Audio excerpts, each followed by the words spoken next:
তারপর দাঁত ভালো আছে, দাঁতের সমস্যা নাই। তারপর শুদ্ধ হবে, হ্যাঁ তাকে দাঁতের সমস্যা 6, 7, 8 বছর, 10 বছর, 8 বছর হয়ে গেছে। দুইটা ফালাইছি, একটা ক্যাপ করা আছে। ক্যাপ করা মাত্র একটা ফালাই দিছি, একটা ফালাই দিছে। খাও একটু খাও, এত দিনে বেশ থাকে বলো, খাও একটু।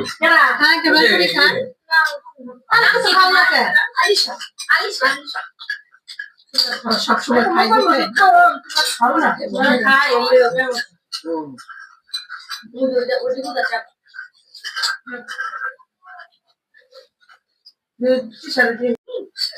খুশি হয়, খেয়াল রাখছি। না না, এটি হলো মানে দায়িত্ববান লোকের পরিচয়।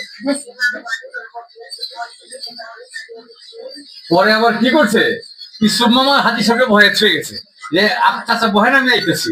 তাহলে না খেনা দেবো, অফিসে বলেছে ওই ব্যাটা, এইটা আবার খেলা জানে না। পরের দিন আমি যে বলছি যে মুন্সিটা আমি নিজে খাওয়াইলাম।